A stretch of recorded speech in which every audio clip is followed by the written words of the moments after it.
So say you're in Medellin and it's your last day and you're looking for a day trip. You're looking for something extra to do, something that'll take your breath away but isn't too far. Stay tuned and I'm gonna show you the best way to spend a day just 2 hours outside of Medellin. Let's go.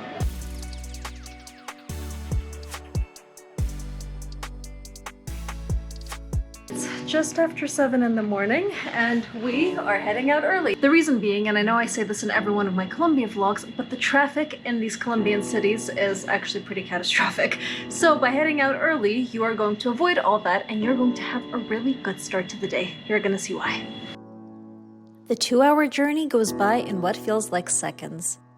And as the city turns into lush mountains, we arrive at our first stop. Here, the views are unlike anything you've ever seen before, but nothing comes without hard work. And so the hike begins. This hike is equivalent to a 90-story building, something I don't think I've ever done before, apart from in South Africa when I hiked up Table Mountain.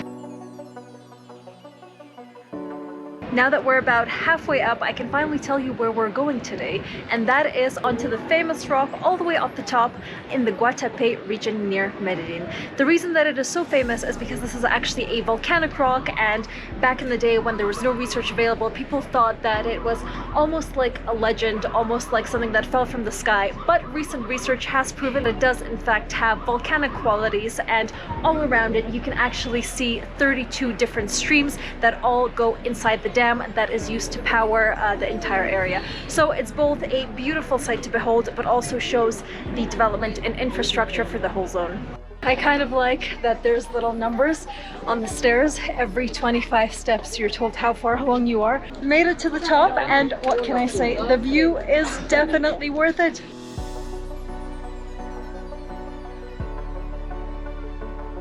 Here you really feel like a bird, and I think when you come here you will definitely want to see the 360 viewpoint, because from every angle it's equally as spectacular.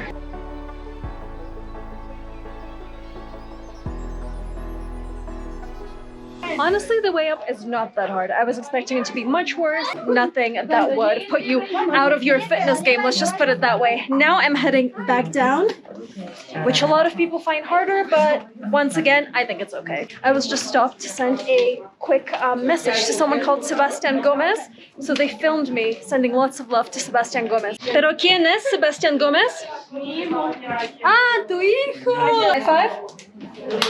Okay, made it down. In total, that whole experience took just under an hour, and as you can see, the line down here is definitely starting to get longer and longer as the day goes on.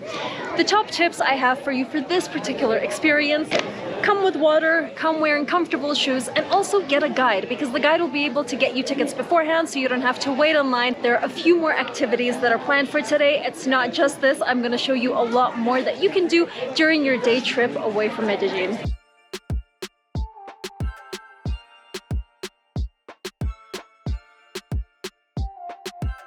And speaking of tour guides, here is Anna. Hello! Right, Anna has taken us to the center of Guatape, which is the little town here mostly known for tourism, and as you can see, it's super colorful. Kind of reminds me of my time in Cartagena, a vlog that I'm going to link above right now. So Anna, tell us a really interesting fact about the town of Guatape. Okay, this town has a tradition of these artistic lines down the houses of all over 100 years. It is in fact a requirement here. If you have a house here, this is the only thing that you absolutely have to have by law, is these things that protect you from humidity. You can decorate it as you wish. Even though this might look like a tiny little town or village on the map, it is definitely worth your time to come here and to see how it's developed over recent years. As tourism started coming in, this has become home to 7,000 people. So Guatape is definitely not as small as it may seem, and also it just makes you happy when you do come here. All these vibrant colors just shout out positivity, and I personally love that. I have to visit my grandma, okay?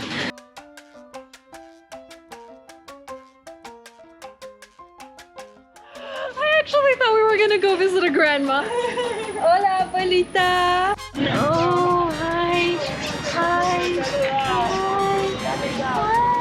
Anna's just told me that there's actually a jar where you can leave money for the homeless dogs here because the whole village takes care of them, vaccinates them, feeds them. I love that so much. I wish every city was like this.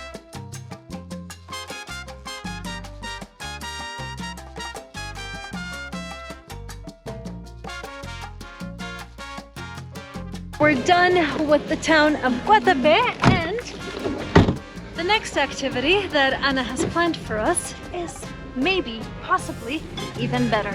Stay tuned.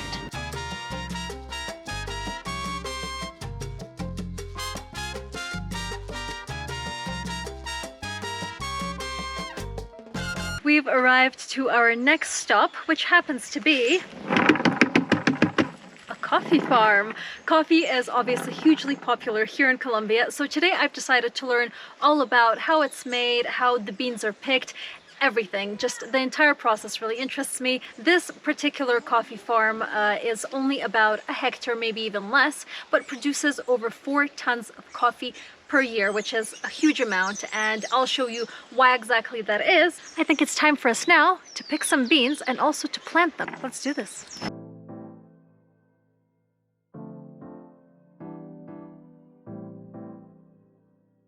The payment for 1 kilo of coffee is 1,000 pesos. 1,000 pesos is approximately 20 cents. So I'm gonna try very hard to fill this up to do my hard day's work here.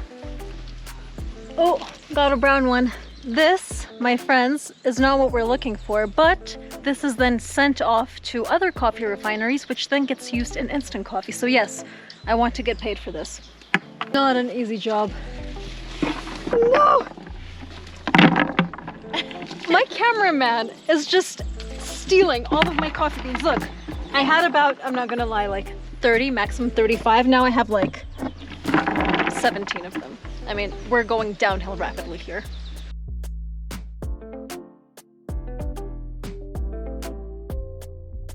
Being a chapolera is not easy. Chapolera, by the way, is what they call the female coffee workers. So being a chapolera is not easy.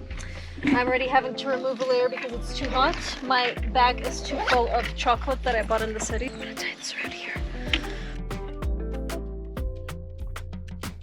Oh my word, this is so dense. You really have to look where you're going here. Oh! Ouch! That hurt, not gonna lie. Shall we have a little comparison? About 10 minutes into this experience. Let's see yours. Oh, mostly stolen. I am so mostly stolen. I am so sorry, Mr. Cameraman. It looks like I'm the winner so far. Not 1,000 pesos winner, but you know, getting there very slowly. By midnight tonight, I might just make it. Now it's time to plant some coffee beans. So what I've just planted will take about 2 months for it to grow into this, and then from then on it will eventually become what you see behind me. Another interesting thing that I was just told is that actually the sub-flavors that you feel in coffees, they are often influenced by the trees that surround the coffee plantation. So for example, here it's all kinds of citrus fruits, which is why this organic plantation often has that exact flavor coming through in the final product. So right here you've got the deep pitting machine, which basically separates the good grains from the bad ones. All you have to do is just chuck everything in there and then it does all the hard work for you. So this is the area where all the coffee beans are left for about 8 days to dry. Once you come in here, you will be sorry that you wore any clothes at all because it feels like a sauna.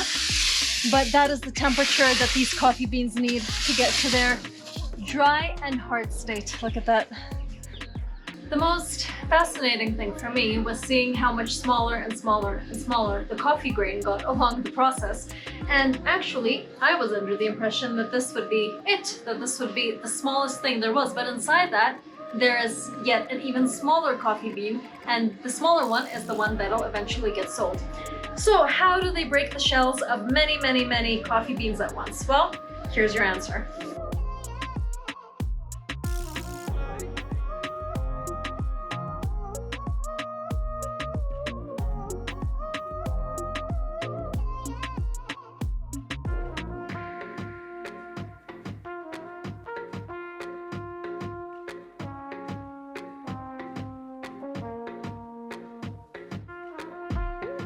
what a cool experience. I think what you will get from this is the appreciation for how much work it actually takes to make a cup of coffee and how hard these people have to work every single day.